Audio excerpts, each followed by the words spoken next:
हमारे आर्यावर्त भारतवर्ष के राम।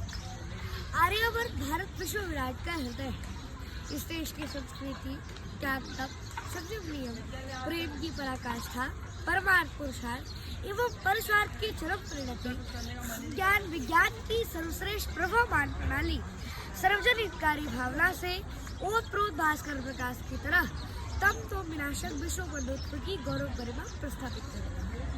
मानव जीवन में सबसे मूल्यवान पदार्थ है शरीर। मानव समाज, मानव व्यवहार तथा मानवीय सुखगुणों की पराकाष्ठा का पूर्ण विवाह हम अपने प्रभु श्री राम जी के जीवन में पाते हैं। प्रभु श्री राम हमारी संस्कृति के आदर्श में और उनका अनुकरणीय चरित्र भी तथा वे मर्यादा पुरुषोत्तम हैं। श्री राम मानवता की सच्ची प्रतिनिधि और शोभन गुणों के निधान है। वे पूर्ण मानवता की आभा से भास्कर है। वे नरता की चरम विभूषण है। अनुशासित और आज्ञा पालक आदर्श पुत्र है, आदर्श पति और स्नेह मंडित आदर्श भाई है। जब लंका की युद्ध भूमि में मेघनाथ भैया लक्ष्मण को शक्तिवान से मूर्छित कर देता है, तब भगवान श्री राम अपने भाई को गोद में लेकर प्रलाप करने लगते हैं और कहते हैं कि देशे देशे कलत्राणि, देशे देशे च बांधवा, संत देशे न पश्यामि यत्र भ्राता सहोदरः।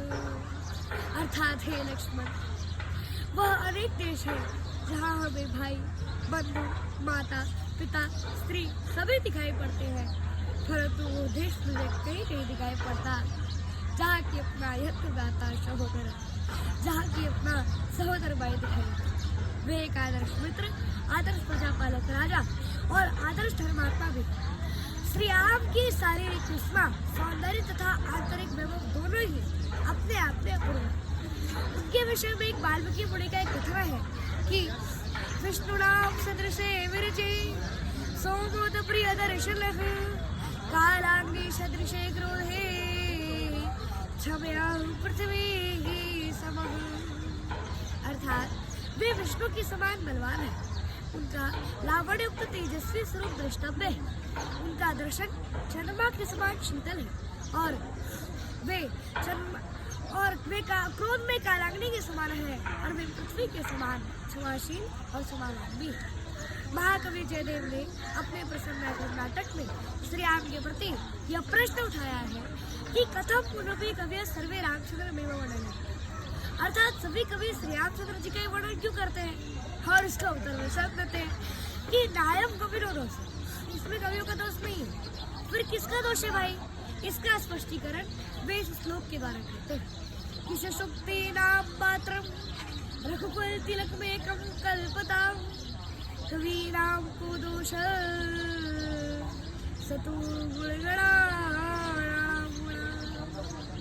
अर्थात दोष उन कवियों का नहीं है, बल्कि दोष उनके गुण समूह का है, जो कि बरबस करके अपने और आकृष्ट करके वर्णन करते हैं तो बाध्य कर देते हैं।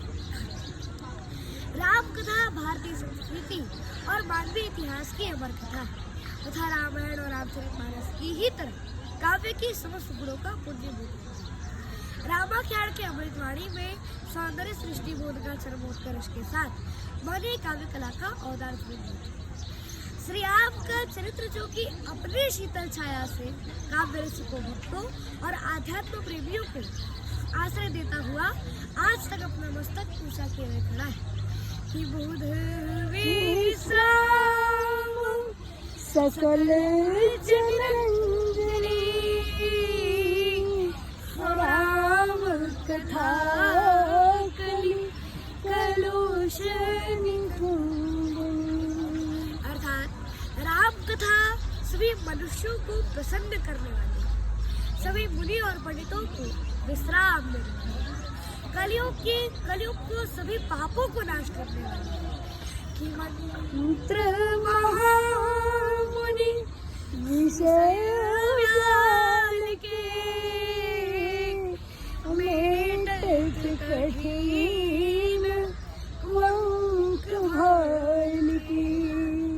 अर्थात हमारे प्रभु श्री राम जी की कथा में वह अलौकिक शक्ति है जो कि वह मनुष्य के ललाट पर लिखे हुए अंग को भी राम कथा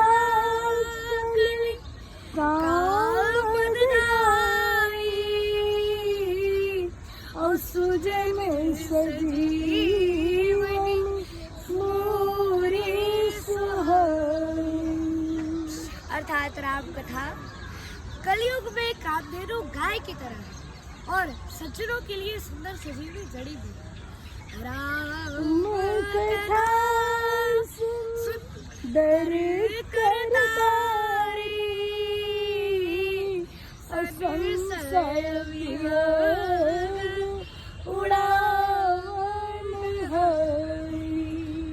अर्थात राम कथा वह सुंदर हाथों की ताली है जो कि संशय रूपी पक्षी को उड़ा देने वाली। जय जय श्री राम। हर हर महादेव।